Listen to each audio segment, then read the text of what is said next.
السلام علیکم ورحمت الله وبرکاته. عبدالنافع سعادت ورور پیغام میسج کړی او 3 پوښتنې کړي دي. لومړنۍ پوښتنه دا ده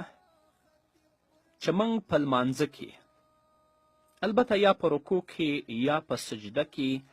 د 3 نه زیات تسبیحات لوستلی شو او که نه.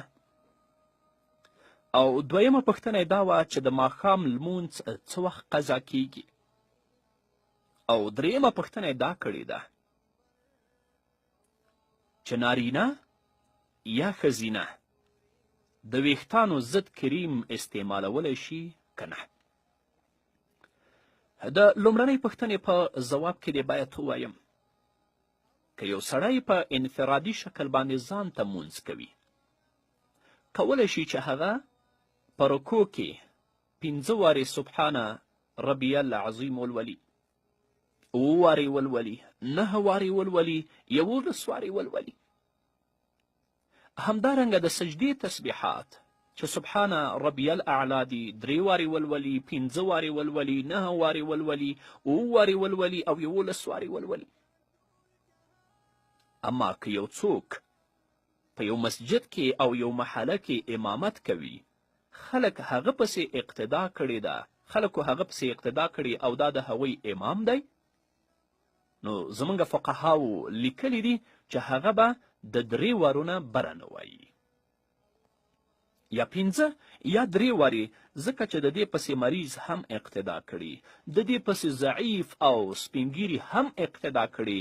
داسې نه چې دا په رکوع کې ډیر تسبیحات لولي او وروسته د دې چې هغه ضعیف او سپینګیري خلک ولاړ دي هغوی ته تکلیف او ضرر ورسیږي. او د دویمې پوښتنې په ځواب کې دې باید ووایم چې په کابل کې همدا اوس تقریبا 5 بجې یا د 5 نه چې 1 دقیقه او 2 دقیقې تېرې شي د ماښام د مانځه وخت داخلیږي، او د ماسخوتن د مانځه وخت تقریبا چې د 6 نه 25 دقیقې تېرې شي. نو اوس د ماښام او د ماسخوتن ترمنځ تقریبا 1 ساعت و 25 دقیقې فاصله ده. نو موږ په پوره صراحت سره ویلی شو چې د ماښام مونځ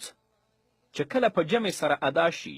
1/2 ساعت وروسته هم تاسو کولی شئ، 1 ساعت وروسته هم کولی شئ، حتی که د ساعت نه 10 دقیقې او 12 دقیقې هم تېرې شوې ستونزه نشته دی. د ماښام د مانځه وخت په کابل کې البته 5 او 1 دقیقه داخلیږي او د ماسخوتن د مانځه وخت 6:25 یا 6:26، نو تر ساعته پورې د ماښام د مانځه وخت شته دی. او د درېیمې پوښتنې په ځواب کې دې باید ووایم که یو نارینه د خپلو د پونډیو ویښتان یا د لاسونو ویښتان یا هغه ویښتان چې د ده په مخ کې دي البته په ګیره کې شامل نه دي دا لرې کوي شرعاً په دې کې کومه ستونزه نشته دی. فتاوای هندیه همدارنګه علامه ابن عابدین الشامی په رد المحتار کې په کتاب حظر و اباحت کې دې ته پوره وضاحت ورکړی دی. حتی فتاوای هندیه په 5م جلد کې 258 صفحه کې لیکي لا بأس بأخذ الحاجبین وشعر وجهه ما لم يتشبه بالمخنث وفي حلق الشعر الصدر والظهر ترك الادب. که یو نارینه وریځې ډېرې زیاتې وي ایخلي کم مشکل پکې نشته، لکه اوس چې زموږ سپینږیري پلرونه یې په قینچي باندې اخلي، یا د مخ ویښتان په کریم باندې یا په قینچي باندې چې په ګیره کې شامل دي اخلي، څه مشکل نشته. خو دا شرط چې معلم یتشبه بالمخنث چې د هغه ورته والی او مشابهت د مخنثو سره په بښنې سره ایزکانو سره نه راځي. اما د سینې د ویښتانو رخیل یا د شا د ویښتانو رخیل ترک الادب، په دې کې ترک د ادب دی.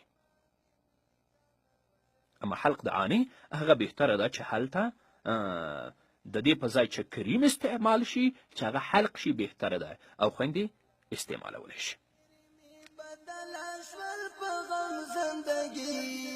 د عجم زندگی دا وطن پر مرګ ګران در کوم زندگی د عجم زندگی وطن پر مرګ ګران در کوم زندگی د عجم زندگی پزړه می بلې دي د هجر سره لمبي جانانا د مدینه جانان من لرم استاد شنروزه جانانا د مدینه جانانا قاضي مشول سترګې در پسې جانانا د مدینه جانانا ربي ستایلای په قران کې مصطفی محبوبا د پاک الله